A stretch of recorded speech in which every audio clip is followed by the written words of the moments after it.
prosperous New Year 2021. May Lord shower all His blessings upon you and He will fulfill all your desires in this year. Are you all happy in this fresh new year? Are you all happy today, students? Yes? Very good.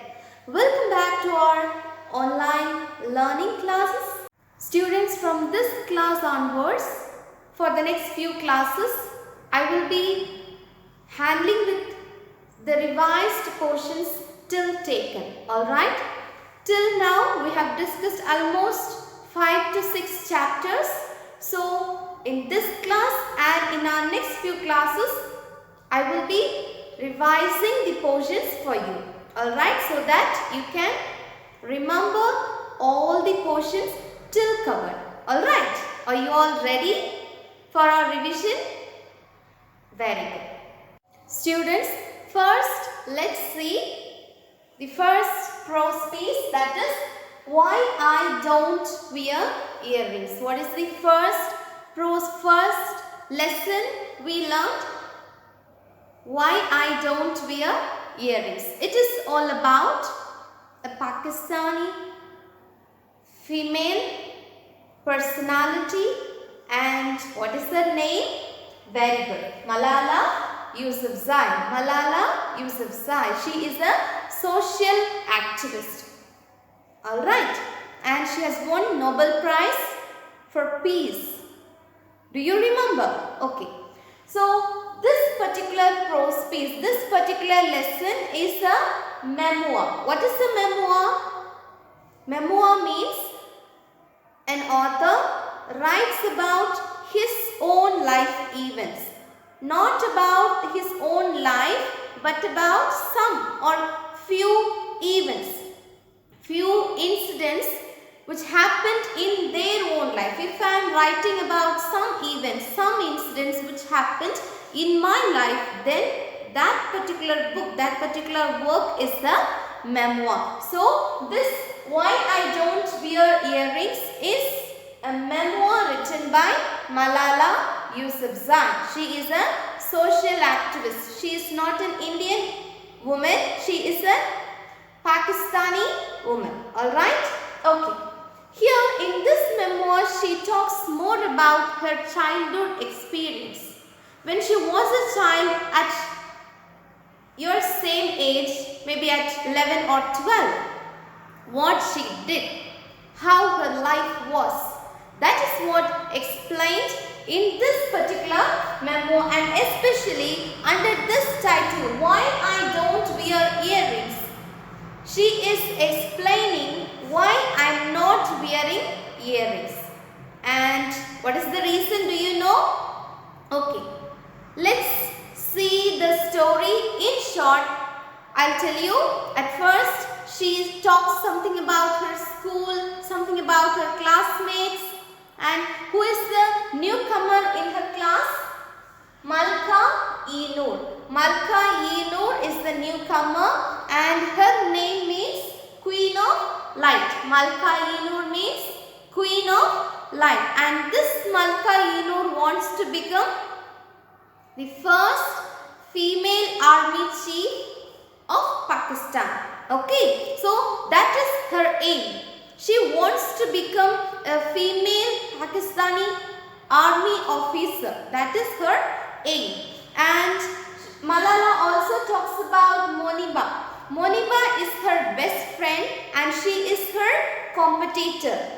And Malala says something more about Moniba, that Moniba's handwriting looks good, but my concept or my content in my paper and my presentation looks much better than Moniba's paper. And Moniba is her best friend. She is also her neighbor. Then what happened? They shifted their home from that street to another street, and there she met Safina. Safina is younger than Malala, and now who is the new neighbor of Malala? Safina. So this Safina is from a rich family. She has a lot many toys in her home. But our Malala has only one toy phone. And who is the role model for Malala? Her father. How can we identify that her father is her role model? Because every time her father, whenever he talks through mobile phone, she also pretends to do the same. She also imitates her father. Imitating, copying the same. She also pretends to do what her father did. And she had a toy phone, that is her favorite toy. One day what happened? The Safina had stolen her mobile phone. Whose mobile phone? Malala's mobile phone. Malala's mobile phone was stolen by Safina. And one day Malala saw that this Safina is carrying the same toy phone with her while playing. And our Malala asked her, is this your mobile phone? I also have the same mobile phone, but now it's missing. Is it the same? What did Safina said? No, this is not your mobile phone. This is my phone. I bought it from the bazaar. So Malala feels so sad, and it was a shocking news to Malala. Then what Malala did? Malala started to steal the jewelries.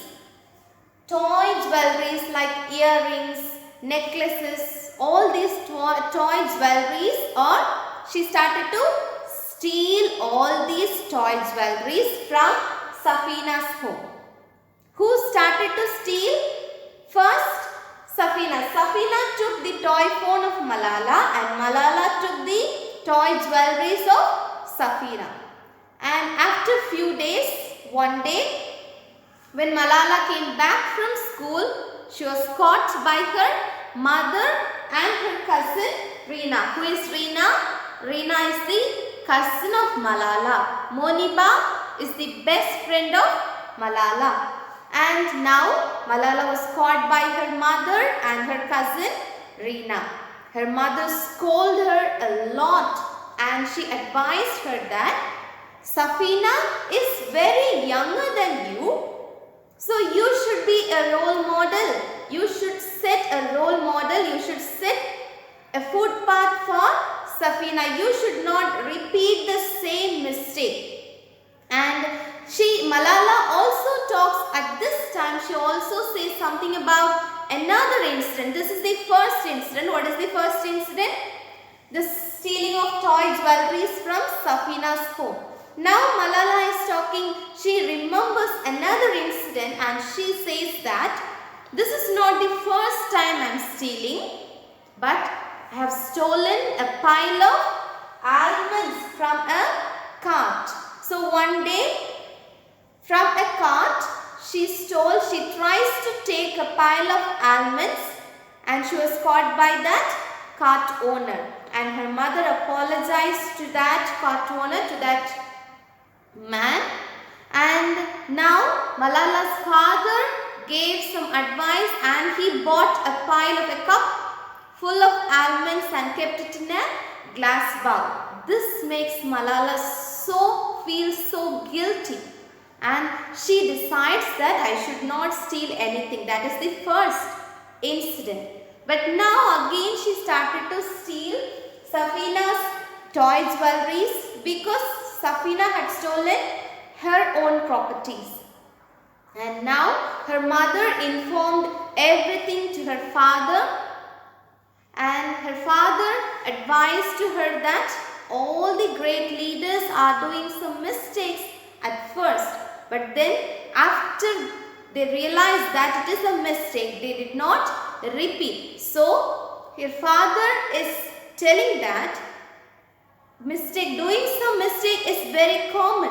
All the great leaders also did some mistakes in their life, but at once they realized that this is a mistake. This is spoiling my personality. They are not repeating the same. So in the same way, now you realize that this is a mistake. Stealing something from others or others' home, stealing anything from others is a mistake. Now you realize that it is a mistake. and it spoiled her personality also. So now she regret and she asked sorry to Safina also. Then she decides that this silly, cheap jewelries spoiled my character, spoiled my personality. So hereafter I should not wear earrings. This is the story behind the reason why she did not wear earrings. And one more thing, she realized her mistake and also she asked sorry to God every day till today. Till today, while in prayer, she is asking pardon. She is apologizing for her mistake. This is one of the good qualities Malala possesses. Okay, students, this is all about why I don't wear earrings. Is that clear? Now let's see what we saw in the lesson, Dear Mrs. Naidu. And this particular prose is written by Matangi Subramanian. Who is the writer? Matangi Subramanian. And this particular lesson, Dear Mrs. Naidu, is not a short story. It is actually a great novel. The first novel written by Matangi Subramanian. Alright? Okay, now let's see the story. Here, Sarojini is a 12 years old girl and at your same age, right? Malala is also a girl like you and Sarojini is also a girl like you at the age 12. And here, at the very first day itself, they miss their teacher. What is the name? Miss Annie. What is the name of her teacher? Annie, Miss Annie, or we can say Annie Miss or Annie teacher. Okay, this Annie teacher gave an assignment on the very first day itself. And what is the assignment? We have to write letters to the person about whom we want to know more or we want to know better. It is not only one letter, the students have to write so many letters until they came to know more about the famous person.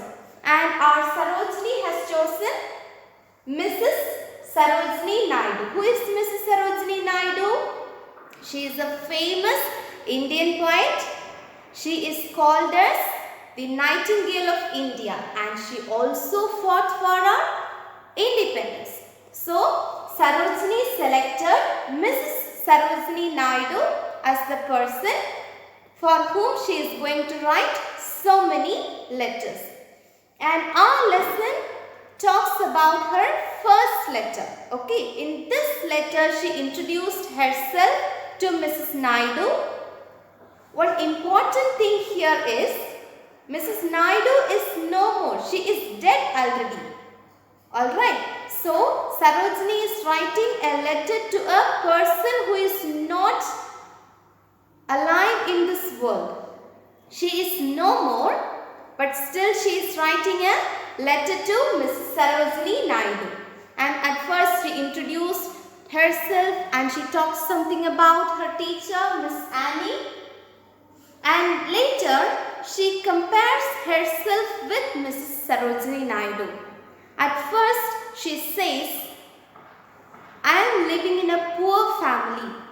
My father is no more. My mother is a widow and she is working in Vimala Madam's home. Where is she working? She is working in Vimala Madam's home. And this Vimala Madam gave a book to our little girl Sarojini.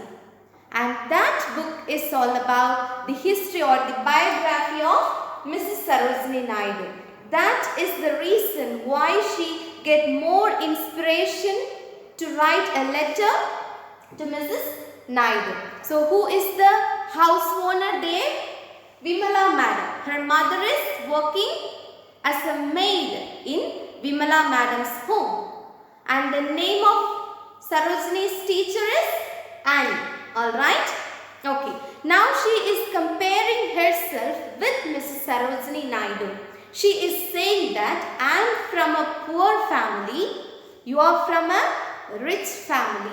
I have no brothers, I have no sisters, but you have so many brothers and sisters. There are so many servants and maids who are working in your home. Your home has so many rooms, but my home is just a single small hut. You have so many servants who are working for you at home, but my mother is working as a servant in Vimala Madam's home. And she is also comparing the intellectual capacity of herself and Mrs. Sarojini Naidu. She is saying that I got first rank in my 5th grade. In my 5th standard, I got first rank. But you are the topper of Madras University matriculation exam. Who was the topper?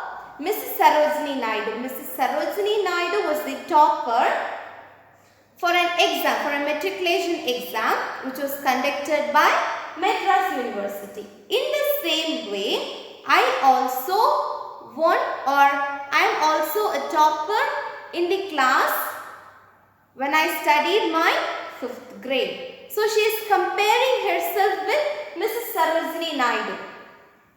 And the more special thing between Mrs. Naidu and our little girl is their first name is same.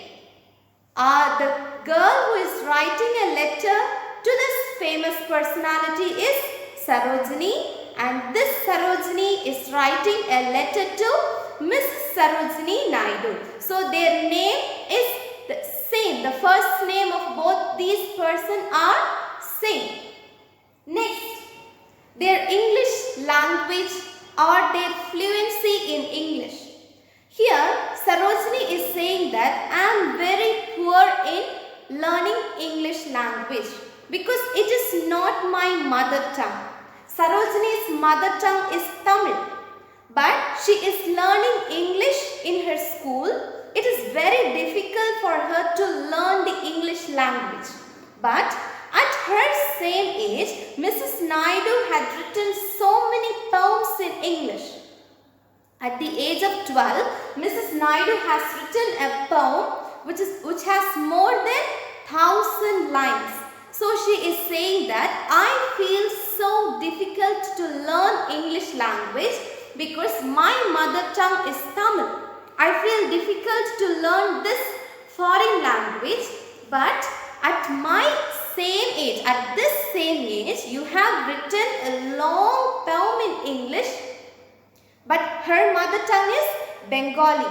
Our little girl's mother tongue is Tamil and Mrs. Naidu's mother tongue is Bengali, but still she has written so many works in English at very young age. So she is comparing herself with Mrs. Naidu, and at last she says why did she chose Mrs. Naidu as the person for whom to write a letter. Why? Because Vimala Madam had given a book to Sarojini and she got inspiration by reading that book. Our Sarojini has more interest in reading books. That's why Vimala Madam also gave a book to her. So while reading the book about the biography of Mrs. Naidu, she got inspiration. And there also she says that I feel difficult to read your biography because the English language there in the textbook is also very difficult. Very difficult and complicated words are there in that book. So I am reading the book slowly. Till now I have completed reading the history till the childhood. Till the childhood, which means till the childhood of Mrs. Naidu she has read. Okay, so by reading that book she got more inspiration and she is ready to write so many letters to Mrs. Naidu. And thus she concluded this particular lesson, Dear Mrs. Naidu. This is her first letter, and in her next second letter or third letter, she will explain something more about herself, and she will say something more about Mrs. Naidu after reading the book which was written by Vimala Madam. Alright students, this is all about this lesson. Dear Mrs. Naidu. Here Sarojini is writing a letter to Mrs. Sarojini Naidu.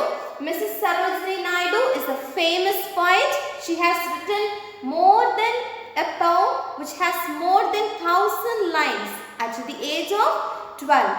And she fought for our India's independence. Who fought for India's independence? Mrs. Sarojini Naidu. And what is the assignment given by Miss Annie? Miss Annie is her teacher, and Miss Annie gave an assignment for these students that you should write more letters to the person whom you are inspired, or you have to write more letters to a person for whom or about whom you wish to learn more about. Alright, this is all about Dear Mrs. Naidu. Students, do you remember the poems we have learned? Two beautiful poems.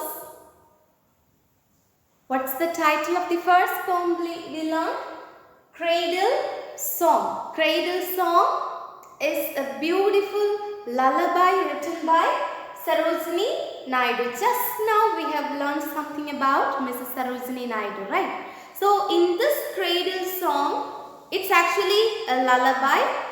In this song, a mother is singing a lullaby for making her child to sleep. Okay, so she is taking, or she is bringing so many imageries so that the child's mind is filled with those imageries, and the dream which will come for the child will be sweet and pleasant. So this poem, Cradle Song, is a lullaby.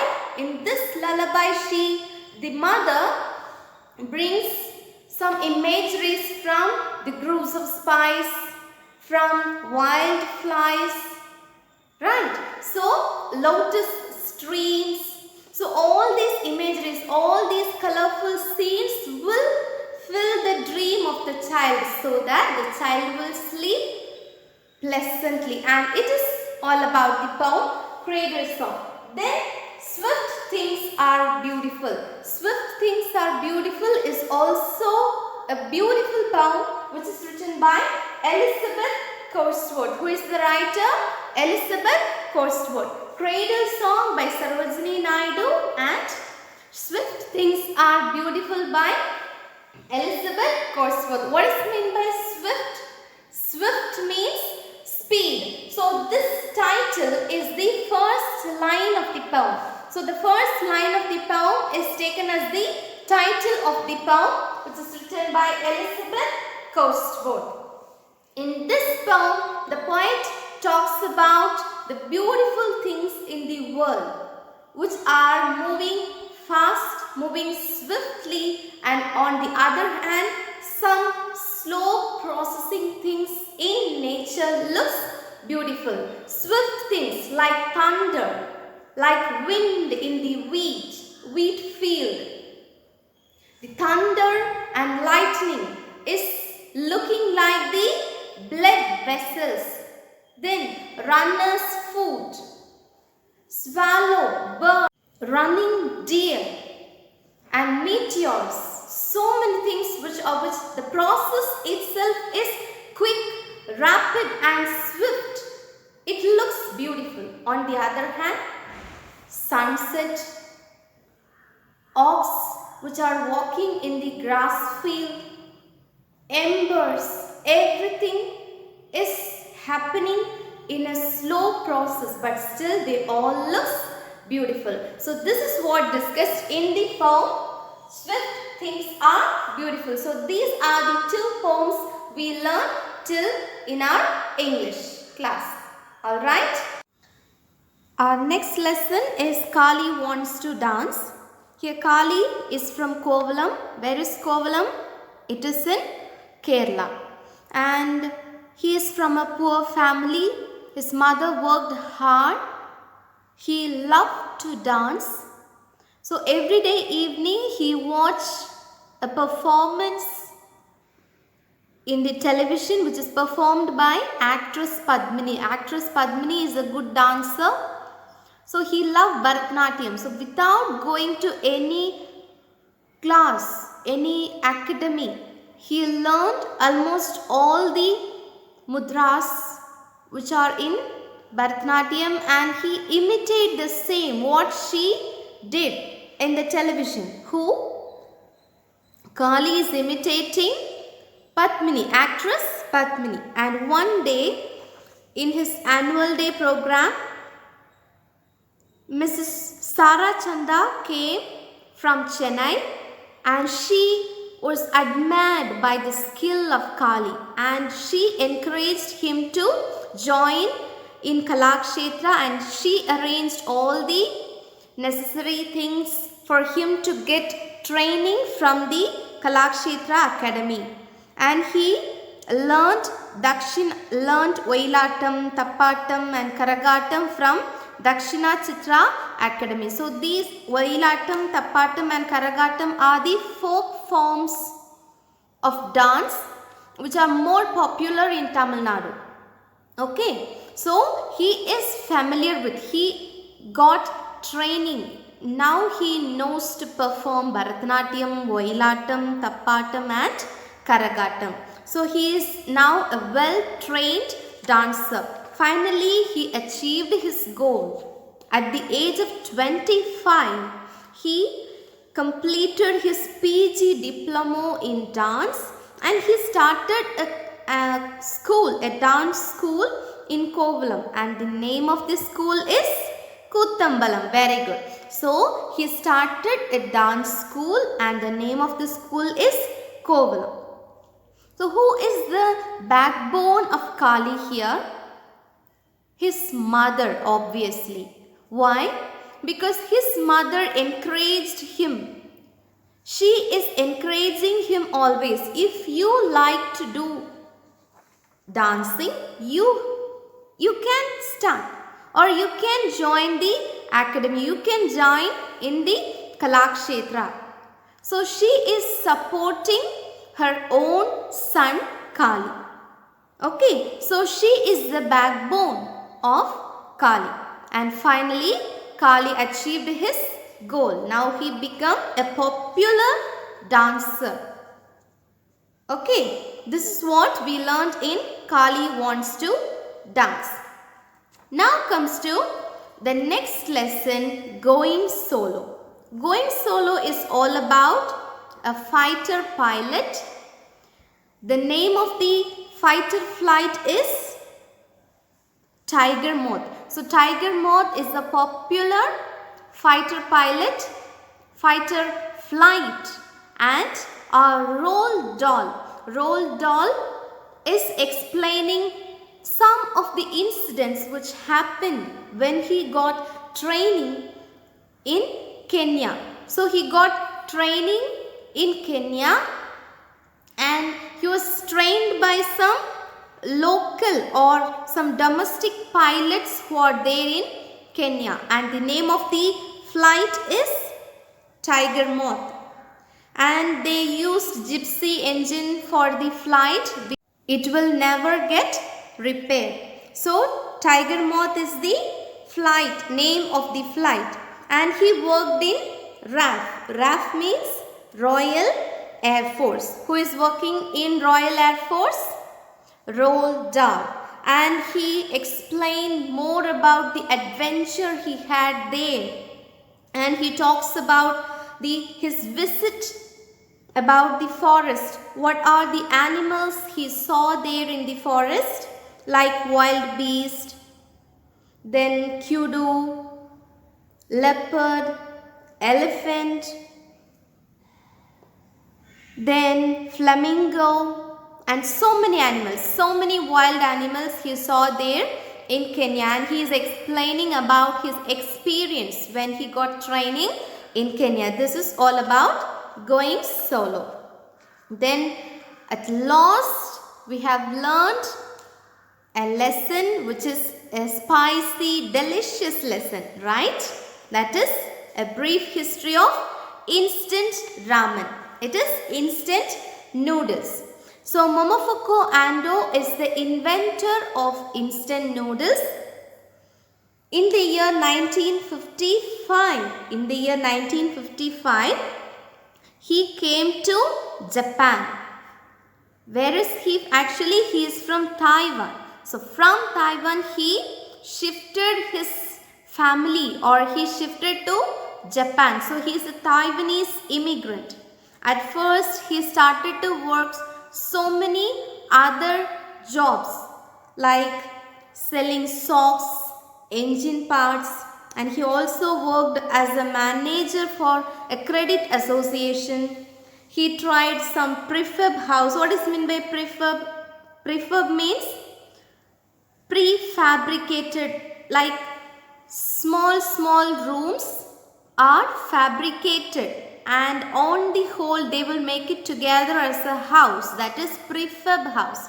So he started to work so many kinds or variety of jobs, but everything is a failure.